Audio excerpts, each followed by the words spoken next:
This video is about Jesus and what he said about sexual abuse. Jesus apparently did say something about sexual abuse in the Bible, but we have a mistranslation. Matthew 18:6 is usually translated like this: "If anyone causes one of these little ones, those who believe in me, to stumble, it would be better for them to have a large millstone hung around their neck and to be drowned in the depths of the sea." We need to take this parable to pieces a little bit. The interpretation of it, these little ones, doesn't refer to children, it refers to people in the church. And stumble is not interpreted correctly here either. The original translation is the word scandalizo. Scandalizo has been translated from the Greek into English as stumble. The original language of Matthew is not known. It's thought it could be Aramaic. Aramaic doesn't exist anymore. It's from the Hebrew family. So we don't know exactly what Aramaic means. But scandalizo is used in other parts of the Bible, and scandalizo has a sexual reference. We use it in English as scandalized. That person has had a scandalous relationship, usually meaning a sexual relationship. The church doesn't see this parable as anything to do with children and sexual abuse. In 130 AD, Papias, a bishop of Hierapolis in Asia Minor, wrote, "Matthew compiled the saying of the Lord in the Aramaic language, and everyone translated them as well as he could." Sometime after 244, the scripture scholar Origen wrote, "Among the four Gospels, which are the only indisputable ones in the Church of God under heaven, I have learnt by tradition that the first was written by Matthew, who was once a publican but afterwards an apostle of Jesus Christ, and was prepared for the converts from Judaism and published in the Hebrew language." An academic called Zelik says this translation is more accurate as, "Whoever scandalizes one of the little ones who believes in me," changing scandalize for stumble and the little ones for children. The Bible uses the word which has been translated into stumble for non-sexual action for other sexual violations. For instance, in Psalms of Solomon it says, "Restrain me, O God, from sexual sin and from every evil woman who scandalizes the foolish." We can see that the Bible uses the word scandalizo for sexual issues or sexual problems, and it doesn't have to be translated as stumble. It's absolutely okay to translate this word as scandalize. In Matthew 5:27-30, again we see the word stumble is used in a sexual reference. "You have heard that it was said, 'You shall not commit adultery,' but I tell you that anyone who looks at a woman lustfully has already committed adultery with her in his heart.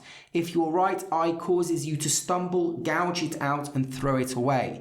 If you replace the word stumble for scandalize, it would make sense. If your right eye causes you to scandalize, gouge it out and throw it away. Sexual abuse in the church is not something that has happened recently. It has been going on for 2,000 years. In fact, we know that it's been going on for 2,000 years because in the Didache, which is one of the earliest texts and one of the foundations of the Roman Catholic Church, which was written in about 100 to 150 AD, it specifically says, "Do not corrupt young boys." And corrupt in this sense absolutely means do not violate sexually young boys. The Didache contains in chapter 2 the commandment against corrupting young boys. "Thou shalt not corrupt young boys." The Catholic Church has had a massive problem with sexual abuse. It's something which has been covered up by bishops, priests, and hierarchy. It's something which has even been practiced by some popes. And at the moment, the Catholic Church is reeling from the coming forth of many victims speaking out against years of abuse that the Catholic Church has found itself in. The former Pope, Pope Benedict, thinks that sexual abuse and paedophilia come from the sexual revolution in the 1960s. But this can't be true because paedophilia was already known about in 150 AD, not 2019 or 1960. He blames the clerical sexual abuse crisis in the Roman Catholic Church on the sexual revolution of the 1960s, the disappearance of God from public discourse in the West, and what he considers dangerously liberal theological ideas that eroded morality after the Church reforms of the Second Vatican Council. Pope Benedict needs to look at the former popes, because many of the former popes practiced black magic, sodomy, bisexuality, and killed the husbands of their lovers.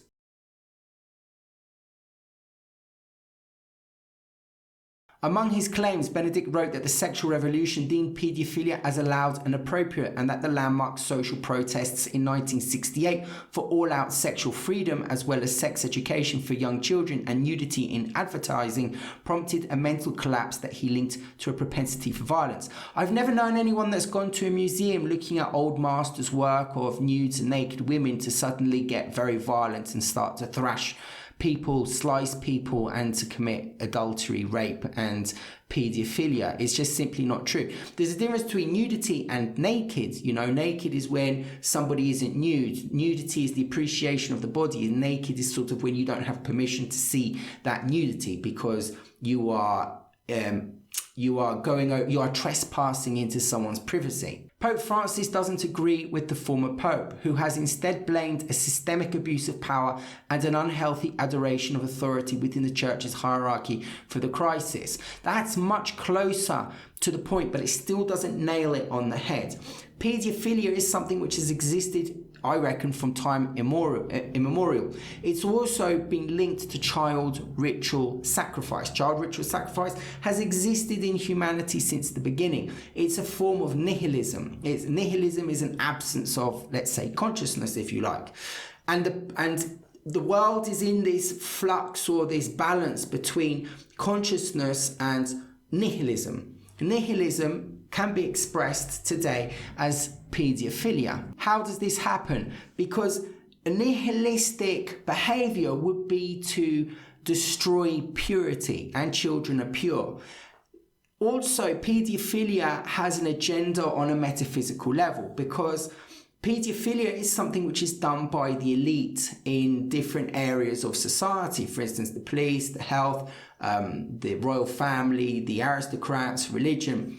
And it's something that elite people participate in groups for black magic ceremonies. It's also, sex is also something which is very energetical, and sex is used for magic, something called sex magic.